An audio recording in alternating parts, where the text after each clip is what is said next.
Há pessoas que me chamam, que dizem que eu sou ingênuo, uma pessoa muito ingênua, que confia em todo mundo. E de vez em quando, a minha mulher, quando está zangada comigo, até diz isso. Com tudo que eu já passei, pá, não tenho medo de morrer, não tenho medo. Então, se alguém quiser me fazer mal, faça, eu tenho que olhar para a cara dele. Se nós gostássemos, todo mundo olhasse para o próximo da forma como eu olho, se calhar não precisamos de arame farpado. Se calhar não precisamos de prisões, não precisamos de guerra, não precisamos de muita coisa que acontece hoje em dia. Eu sou Hamilton de Francisco, mais conhecido por Babu. Nasci em Angola em 1974. Vivo em Coimbra, na rua Fernandes Tomás, número 17. A antiga Rua das Fangas, para quem conhece.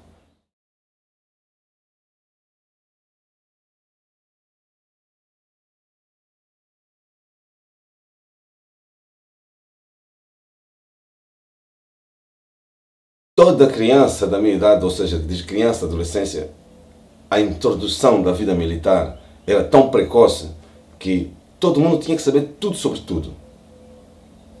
Tudo sobre tudo. Antes de eu atingir os 18 anos, já sabia desmontar uma Makarov e montar. Antes disso, já sabia desmontar uma AK-47, desmontar e montar. Sabia o que é grua propulsora, o que é o corpo, o que é o braço, tudo isso. Então, introduzimos a guerra, ou seja, não se podia pensar em mais nada. Ou estudas, ou vais à guerra.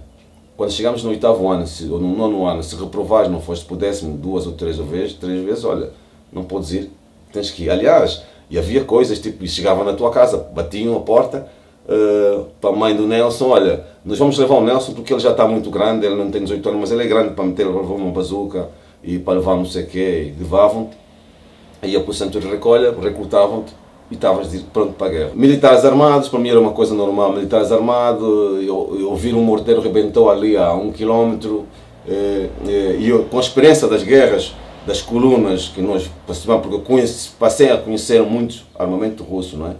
Porque, quanto de um lado como o outro usava muito armamento russo, sabia o morteiro, que tipo de morteiro era, e sabia que está a 6 km, como eu falava inglês, eu estava na fronteira entre Dmistrograd, que era uma fronteira entre Bulgária e a ex-Jugoslávia, chama-se Dmistrograd, e então eu estava lá à espera de qualquer boleia para eu sair dali.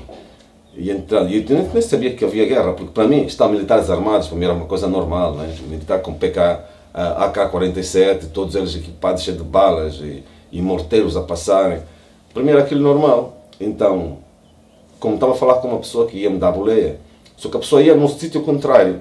Em vez de ir para sairmos dali, ele dizia assim, nós não podemos sair por ali, nós temos que voltar para trás, atravessar o país inteiro e vamos para Istambul. Eu disse, mas eu não vou a Istambul, eu quero sair, quero ir, eu vou para a Ásia, mas eu quero ir para o Ocidente.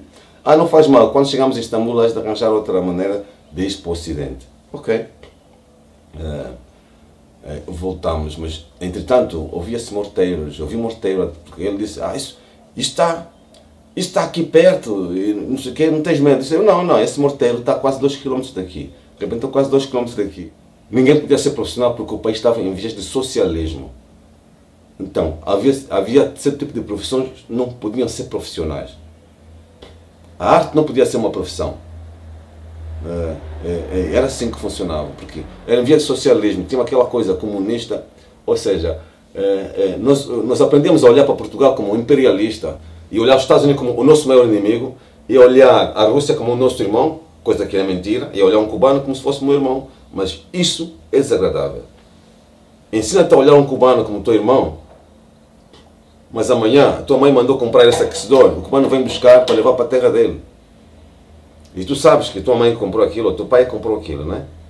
Então aqui, vão dizer, essa câmara não tem fatura, mas nós vamos levar. Mas você chegou aí para a guerra? Não cheguei para a guerra porque, além de tentar sempre fugir, porque eu tinha 2 irmãos que já lá estavam, então não podia entregar mais ninguém.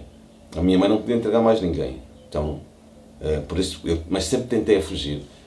Como estudava, fazia dança. Os seus irmãos sobreviveram à guerra? Não sobreviveram. Sim, as viagens que a gente fazia com as colunas, quem não sabe o que é a coluna é, por exemplo, vamos sair daqui para Lisboa. Se vão ser 100 carros juntos, é uma coluna, não é? 100 carros juntos, nesses 100 carros tinha que ter pelo menos uns 20 militares, carros militares à frente, uns 20 no meio, uns 20 no último, ou seja, estamos em guerra e havia muitos ataques. Era uma guerra entre angolanos e angolanos, uma guerra entre irmãos. Então, eu acho que nem a Rússia, nem Estados Unidos, nem Portugal, nem a Alemanha deviam ter se metido, mas todo mundo meteu-se nessa guerra. Inclusive, para um país ser independente, tiveram que sair os cubanos em Angola. Para mim até foi bom, né? Porque os cubanos não ajudaram nada os angolanos. Eles foram buscar as coisas que os angolanos tinham. O ser humano é animal de hábitos, né? De tanto habituado, era uma coisa normal. Ouvir um tiro, ouvir uma bazuca de longe, era supostamente normal. Nós vivíamos uma repressão. A partir da meia-noite ninguém podia estar na rua.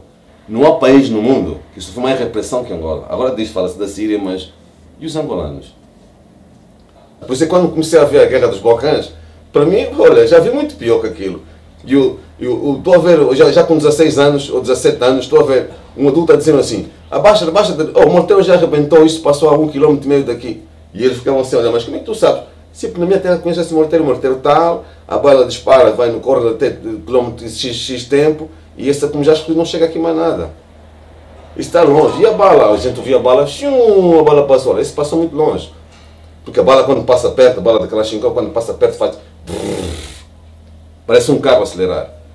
Quando passa perto da orelha. Quando passa... Ele faz esse som. Passou longe, passou no ar. Bem longe. Nós tínhamos essa característica de identificar as coisas. Nós já sabíamos que a bala disparou a X metros, a X quilómetros. É uma bala de PKM, ou uma bala de AK normal.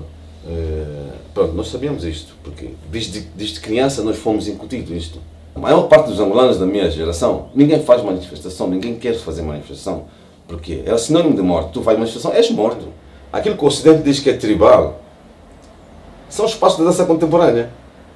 Então, e aí que eu vejo essa diferença entre o que é contemporâneo e o que é tribal, porque simplesmente uns indivíduos chegaram no meu país e disseram, não, isso aqui não é cidade, isso aqui não é cidade, isso aqui não é cidade, isto aqui é tribo.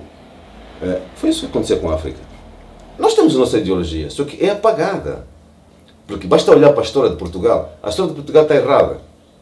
Porque a história das ex-colônias portuguesas está errada. Por isso é que a história de Portugal está errado. Na história de Portugal não falam que colonizaram Timor, não falam das barbaridades que se cometeu, que eram colonos. Eles falam que descobriram, e descobrimentos, mas isto está errado. Porque a história de Portugal está errada. E logo a partir da história da África também está, porque eles que escreveram a história, supostamente, tal como a Conferência de Berlim, que chegaram a traçar um país assim, daqui para ali é X, daqui para ali é X. O único continente que tem fronteiras de linha reta é a África. Por quê? Porque o ser humano chegou assim e disse assim, olha, é como o pai divide uma coisa para os filhos, né? Olha, esse é para o Nelson, esse é para o irmão dele, aquele é para a irmã, pronto. Assim, mas está errado. Eu não quis pintar o que todo mundo conhece sobre a África, sobre a pintura africana, não. Eu quis pintar umas coisas a falar sobre a África, mas com uma iconografia africana feita por mim. Por isso é que tem aquelas coisas, aqueles desenhos meio estranhos, porque foram baseados nos ideogramas que existiam, que deu a escrita, que simplesmente o Ocidente apaga, porque a primeira biblioteca do mundo foi em África, todo mundo sabe disso, mas por que é que não dizem isso? E a primeira universidade do mundo também foi em Fez, não é? E logo a partir da segunda foi do Mali. Ou seja, o primeiro parlamento a existir foi do Mali.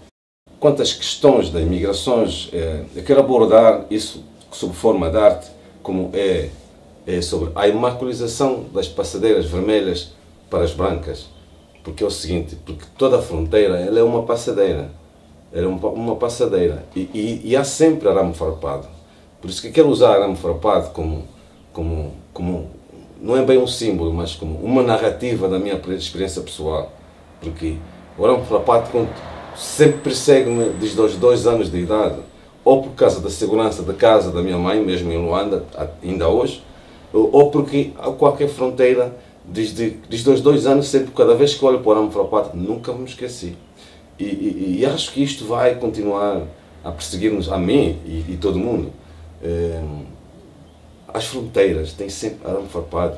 Mesmo aqui na Europa, em bem pouco tempo, ou seja, mais recentemente, quando começou a Guerra dos Balcãs, eu estive lá presente, em 91. Estive lá presente. As guerras dos Balcãs começou há muito tempo, como tinha começado em 91, mas aqui, na parte ocidental da Europa, a guerra chegou perto de 98, 97, 98, e que a guerra chegou.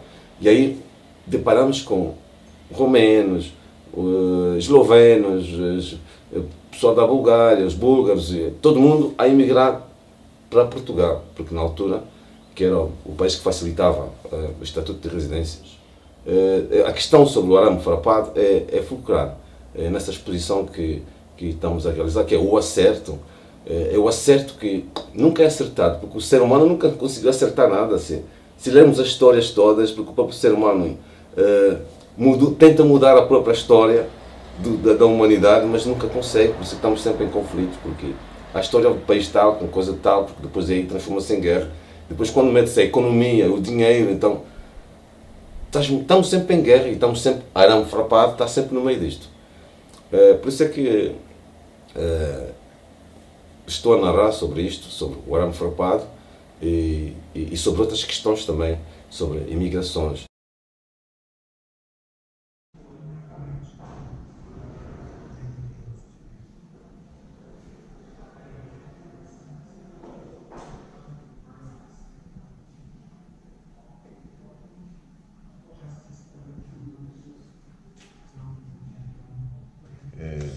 É como se fosse uma relação de conversa de vários dias, né? Do acerto. E agora vou ter saudades, né? Porque agora não vou tocar mais no livro de qualquer outro momento.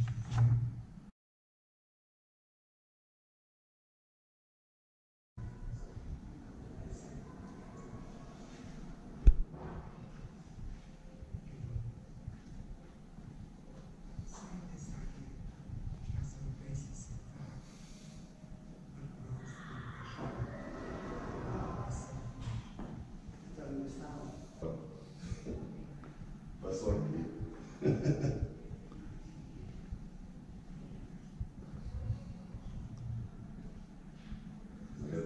Passou aqui. Como é que estão esses inscritos aí, Babu? Conta pra gente.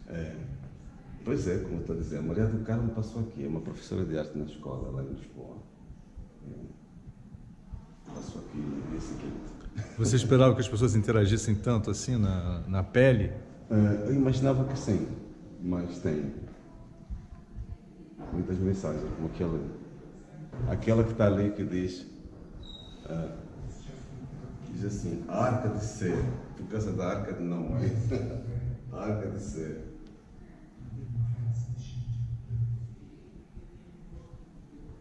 O que vai é para esquecer. Lo que vuela não se consome.